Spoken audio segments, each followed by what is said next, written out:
Berlatar di hutan yang tak jauh dari pemukiman penduduk, seorang ayah bernama Todhul mengajak putrinya bernama Zoe untuk pergi berburu seekor rusa. Meski tembakan Zoe tepat mengenai hewan tersebut, tapi rupanya rusa itu masih hidup dan kini dalam keadaan sekarat. Sang ayah lantas memberikan pilihan kepada Zoe guna membuat rusa itu benar-benar mati.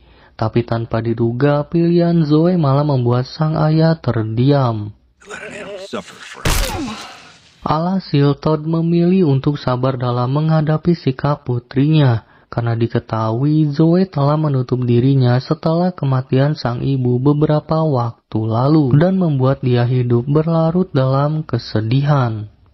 Bahkan hal itu membuat Zoe sering berhalusinasi dengan berbicara kepada ibunya, seperti yang sering dia lakukan ketika sang ibu masih hidup. Dan dengan berhalusinasi, rupanya membuat Zoe merasa lebih nyaman dalam menjalani kehidupannya. Meski hal itu terbilang membuat hubungan dia bersama sang ayah kurang baik. Terlebih ketegasan sang ayah membuat Zoe merasa tak nyaman, padahal sang ayah memiliki tujuan baik kepada putrinya yang tak bisa merelakan kepergian sang ibu. Still feels like it just happened. And honey, you're so angry. 17 years old and you gave up your cell phone? And you're so guarded all... Sorry, not breaking, just entering. Ready. Di tengah perjalanan, Zoe yang diantar pergi sekolah oleh temannya bernama Louis, tiba-tiba diganggu oleh teman sekolah mereka hingga sampai akhirnya membuat Louis gugup dan berakhir dengan menepikan kendaraannya di pinggir jalan. Stereotypical cave male aggression. No, mommy, she didn't hug you enough. Why am I always this guy, huh? Guy who pulls into the dirt. Because you're smart and safe. Yeah, not a total asshole. I hate that about me. Tapi di saat itulah Zoe mendapati teman sekolahnya bersikap aneh. Karena tak biasanya dia pergi menggunakan mobil orang lain, bahkan sampai menaruh suatu benda di tengah lapangan. Louis yang bersikap positif meyakini jika itu dilakukan karena hari ini merupakan hari lelucon, di mana para siswa senior sering melakukan beberapa hal konyol di sekolah.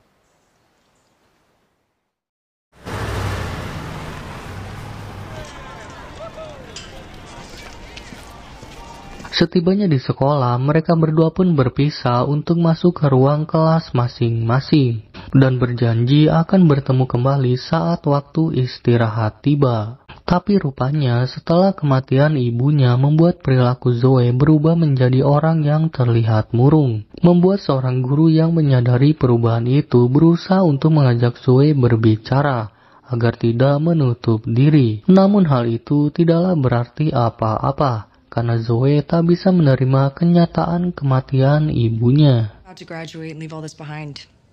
Like everyone keeps telling me, Mrs. Crawford, you can't change the past. Di saat akan pergi ke ruang kelas pelajaran ketiga, Zoe menemukan selembar kertas yang berisi tentang ajakan Louis ingin menjadikan dirinya pasangan dalam acara perpisahan nanti malam. Sementara itu seorang siswa bernama Kip Quade diam-diam menaruh sebuah tas di kantor sekolah. Dan tak lama setelah itu, benda yang ditaruh oleh teman Zoe tiba-tiba meledak. To surmount the obstacle, but life took us around it. Di saat jam istirahat tiba, Zoe pergi menemui Louis yang telah menunggu dirinya di kantin. Mereka berdua pun mengobrol terkait ajakan Louis di acara nanti malam, dengan harapan Zoe membuka diri dan move on dari kesedihan yang terus Zoe rasakan. Tapi pembicaraan itu malah membuat Zoe menjadi kesal sehingga dia memilih untuk pergi meninggalkan Louis, dan di saat bersamaan terjadi ledakan keras yang tak jauh dari jalan menuju sekolah. No? Yes, but like it's not your fault. You just... Jesus. Can you just... I'm just going to the bathroom. Sementara itu Zoe mendapati seorang siswi bernama Anna sedang menutup langit-langit ruangan toilet. seolah-olah sedang menaruh sesuatu di atas sana. Dan setelah Anna pergi, Zoe yang penasaran pun langsung mencoba memeriksa, tapi dia sama sekali tak menemukan apapun, tanpa menyadari adanya bekas senjata yang tercetak di atas sana. It's a boundary issue. I agree. He's just trying to make a memory with you, sweetie. Like Lewis. I want to lead him on, end up hurting him. Sementara itu Lewis yang berada di dalam kantin tiba-tiba dikejutkan dengan sebuah mobil yang menerobos masuk ke dalam.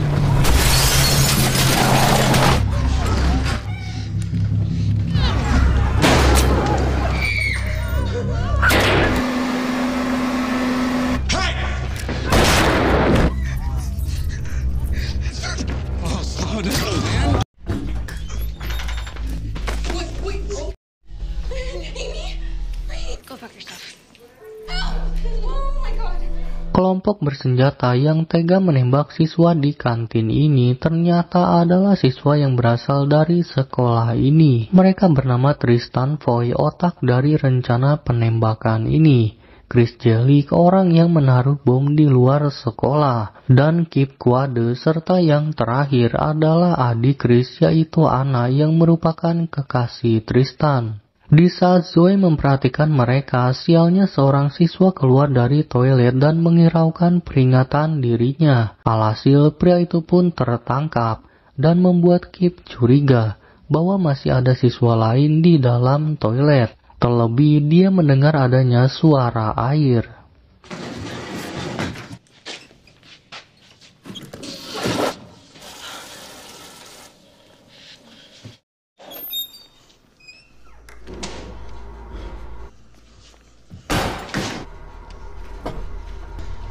Thank God I'm not. Now, if I were you, I would want to pull out my phone. I'll allow it. It's okay. Please, pull them out. Anybody. Dan meminta mereka semua untuk menghubungi orang tua atau siapapun orang yang mereka pikirkan untuk terakhir kalinya. Dan di waktu yang bersamaan, Zoe berada di atas langit-langit berusaha untuk merangkak mencari jalan keluar.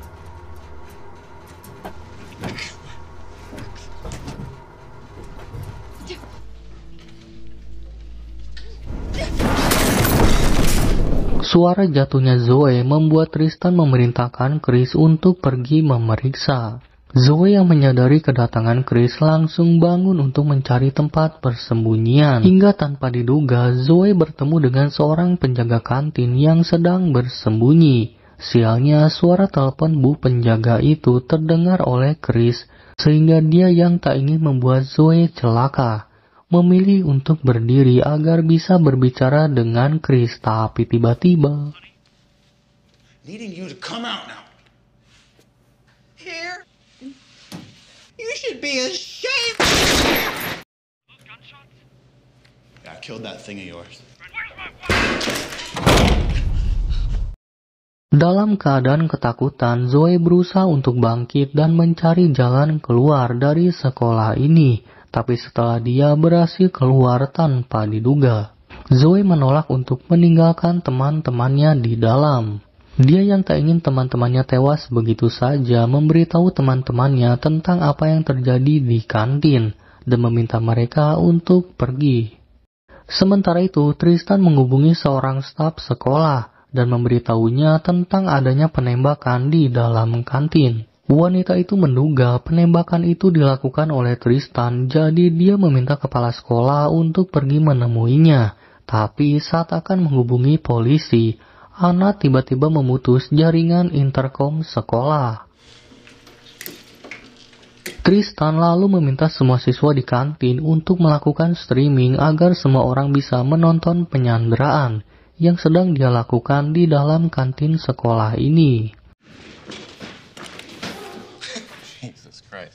Yes? I'm unarmed. Hingga tiba-tiba kepala sekolah muncul bersama dengan seorang security menemui Tristan. Ternyata Tristan melakukan semua ini gara-gara tak terima dengan keputusan kepala sekolah yang berencana untuk mengeluarkannya dari sekolah. Sadar akan hal itu, Pak Kepala meminta Tristan untuk melepaskan para siswa karena masalah ini seharusnya berurusan dengan dirinya bukan mereka. Tapi tanpa diduga, Tristan malah meminta Chris untuk menembak kepala sekolah. No! Membuat security berlari ketakutan hingga sampai ngompol. Tapi Chris membiarkannya pergi, karena dia hanya akan menembak sesuai perintah dari Tristan. Yeah? Yeah, come on.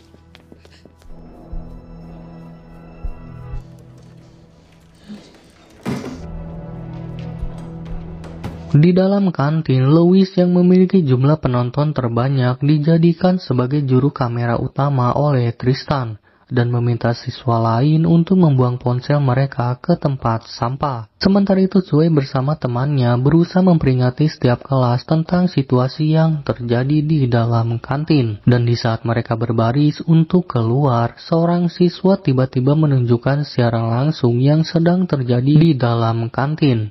Siaran itu memperlihatkan para siswa yang sedang menutup jendela menggunakan kursi dan meja kantin.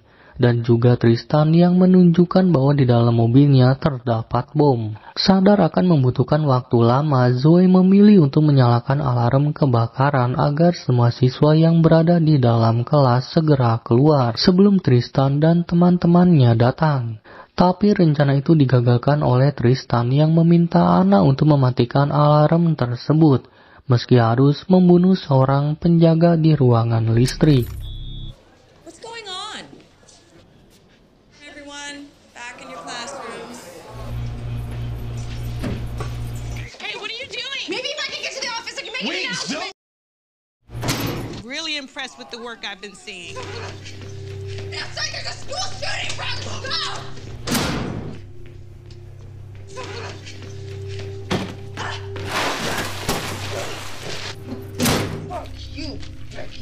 Sementara itu tak jauh dari sekolah, kemacetan terjadi akibat kebakaran yang telah direncanakan oleh Tristan. Seorang sheriff yang terjebak kemacetan di sana mendapat informasi tentang adanya penembakan di sekolah dari anak buahnya.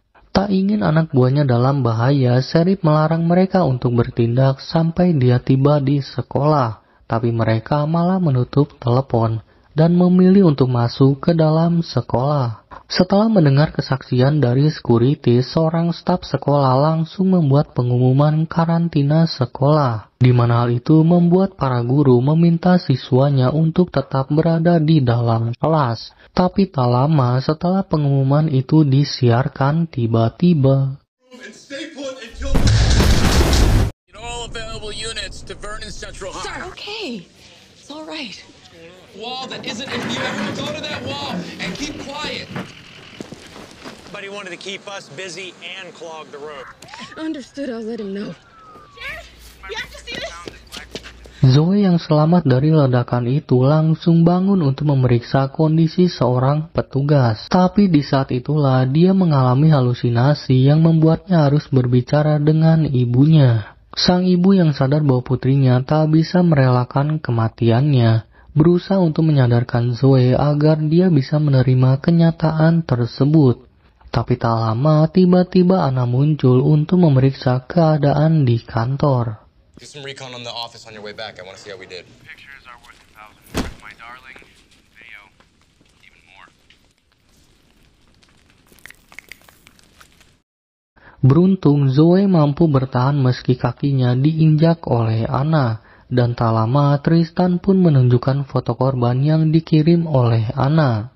Membuat Louis terdiam karena menduga jika Zoe telah tewas terkena ledakan. Sementara itu Zoe berusaha memperingati setiap kelas agar guru yang berada di dalam sana membawa para siswa untuk segera keluar melalui jendela. Namun Zoe tidaklah menyadari dengan Anna yang mengetahui keberadaan dirinya. Dan kemudian inilah yang terjadi.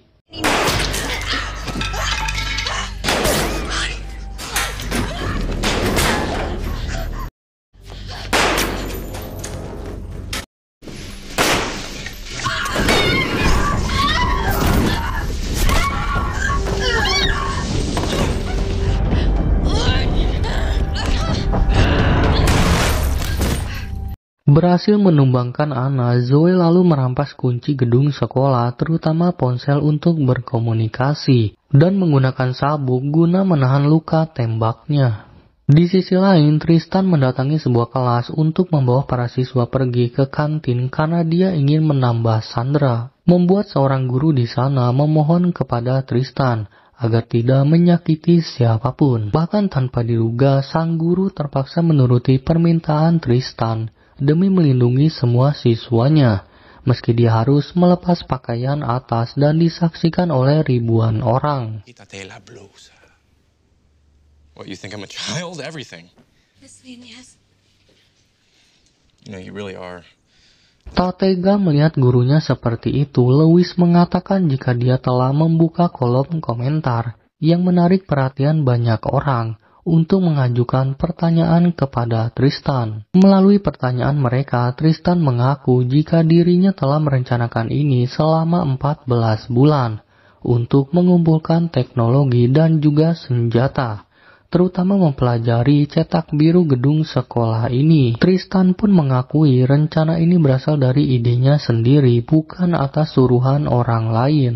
Sheriff yang mendapat informasi tentang Tristan yang telah merencanakan penembakan ini memerintahkan seorang polisi untuk pergi menemui orang tua Tristan dengan harapan sang ibu mampu membujuk putranya agar melepaskan para sandera. Tapi ternyata ibu Tristan ditemukan dalam kondisi sudah tak bernyawa di dalam rumahnya, dengan posisi terduduk di sofa menghadap televisi yang sedang menayangkan tentang Tristan. Berita penyerangan itu pun didengar oleh ayah Zoe yang langsung memutuskan untuk pergi ke sekolah dan mengambil senjata berburunya. No, this is my body. He left me in charge.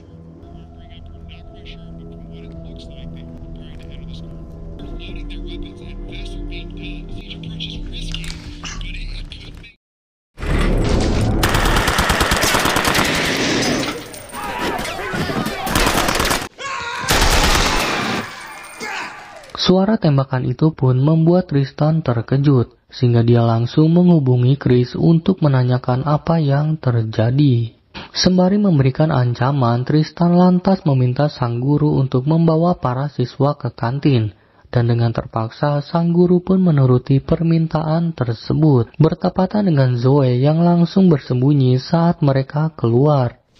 Find some floor, make yourself at home. Try to take over. I know.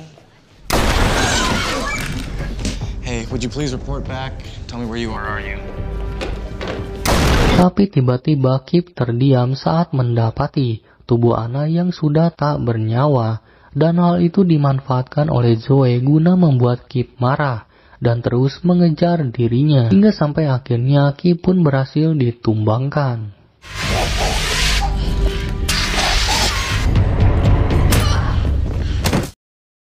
Zoe lalu memborgol Kip di ruangan teater dan di saat itulah sang ibu kembali muncul guna melanjutkan percakapan yang sempat tertunda tadi, di mana pada intinya sang ibu meminta Zoe untuk merelakan kepergian dirinya agar putrinya terbebas dari penderitaan yang dibuat olehnya sendiri.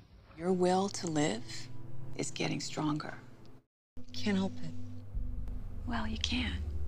And it's letting me live again too, the way I really was. Jesus, you hear voices too. Sama seperti Zoe dan Chris, rupanya anggota Tristan memiliki sosok halusinasi yang mendorong mereka untuk terlibat dalam penyerangan ini. Dan Kip mengakui hal itu, tapi alasan terkuatnya ternyata ingin melakukan balas dendam kepada dua orang temannya akibat dulu pernah mempermalukan dirinya di depan keramaian. Thinly veiled jokes, even from teachers.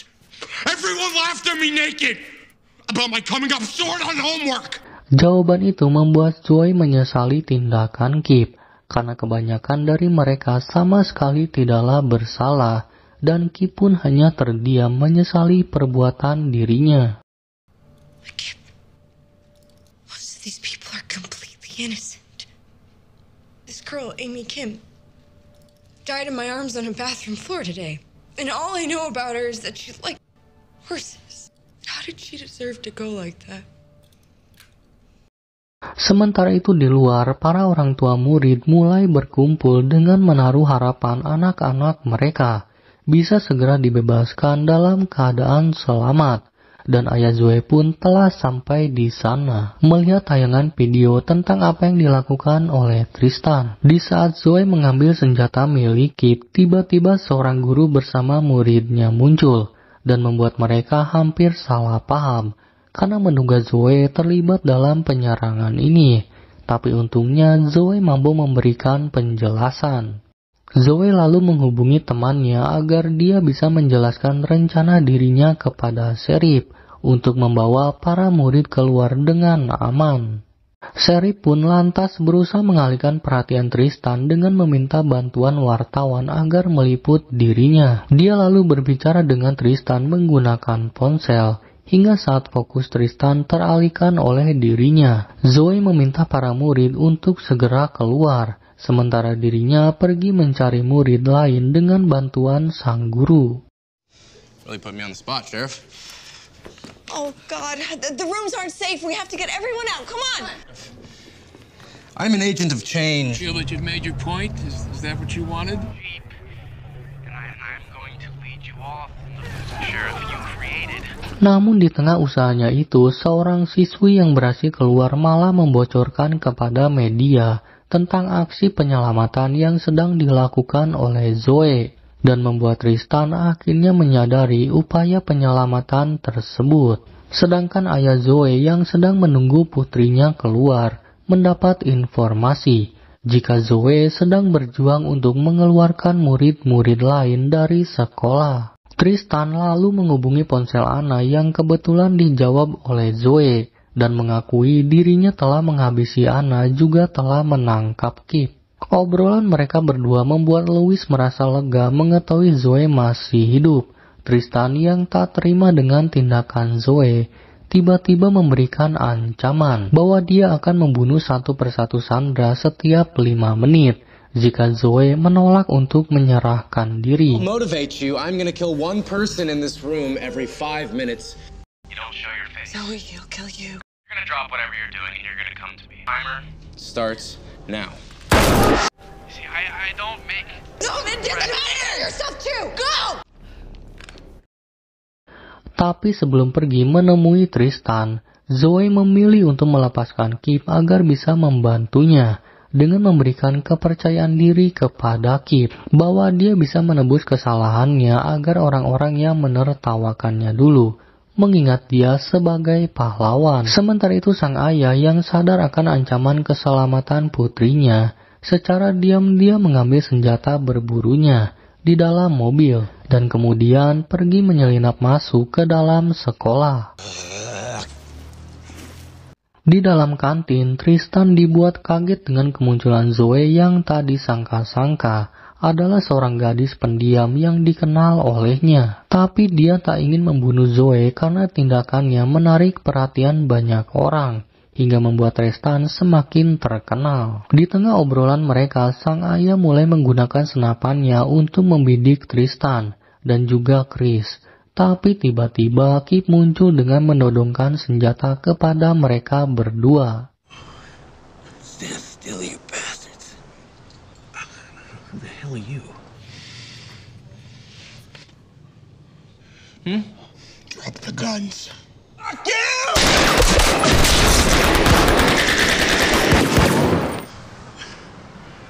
Melihat adanya tembakan, Todd langsung membuka ponselnya agar dia bisa mengetahui kemana perginya Zoe, karena Tristan memerintahkan Chris untuk menghabisi mereka. Menyadari Louis terkena tembakan, Zoe langsung membawanya ke dalam kantor guru dan membaringkannya di atas sofa. Tapi tak lama terdengar suara langkah kaki Chris yang membuat Zoe harus pergi meninggalkan Louis. Dan dia pun pergi sembari berpesan jika dia menerima ajakan Louis.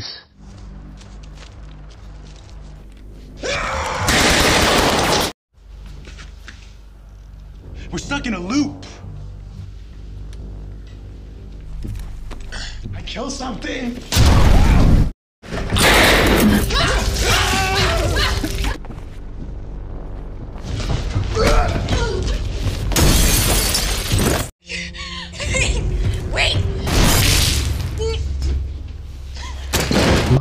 Setelah memastikan putrinya selamat, Todd langsung menyerahkan diri kepada polisi yang mulai berdatangan akibat asal suara dari tembakan senjatanya. Di saat Zoe mengambil ponsel milik Chris, tiba-tiba muncul sang ibu yang meminta dirinya untuk melawan. Dan Zoe lalu mengirimkan foto kepada Tristan hingga membuatnya kesal mengetahui temannya telah tewas. Dengan percaya diri, Zoe kemudian pergi ke kantin untuk mengakhiri ini semua. Tapi tanpa disadari olehnya bahwa Tristan saat ini sedang merencanakan sesuatu dengan mengaktifkan bahan peledak di dalam mobilnya. Dan juga dia memilih siswa secara acak untuk dibawa pergi bersamanya sembari membawa sebuah ember. Zoe yang sempat melihat Tristan memilih untuk pergi ke kantin untuk menyelamatkan para siswa. Karena dia sadar betul di dalam mobil Tristan terdapat bahan peledak. Dan setelah dia tahu bom itu telah diaktifkan, Zoe langsung meminta mereka untuk segera keluar. Tapi karena ada siswa yang terluka, dia pun segera mengeluarkan mobil tersebut.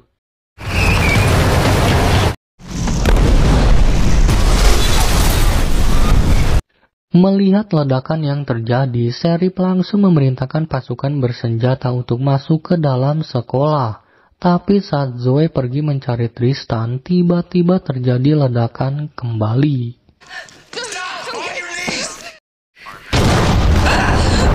Melihat seorang korban ledakan mengenakan pakaian Tristan, mereka menduga itu adalah Tristan. Dan di saat polisi menangkap Zoe, tiba-tiba sang ibu muncul untuk yang terakhir kalinya.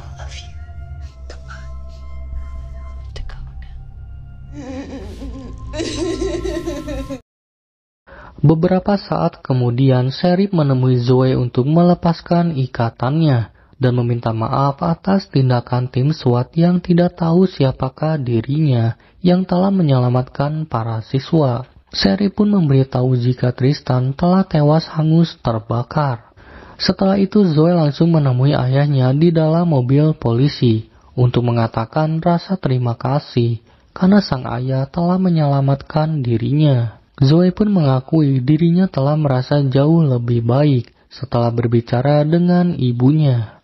Meski dianggap menyeramkan, tapi sang ayah bangga dengan aksi yang dilakukan oleh putrinya. Namun di saat Zoe memastikan keadaan Louis yang dibawa ke dalam ambulans, dia melihat sosok pria mencurigakan yang tiba-tiba keluar dari kerumunan siswa, dan tak lain adalah Tristan. Kemudian dengan membawa senapan milik ayahnya, Zoe pun langsung pergi mengejar pria tersebut.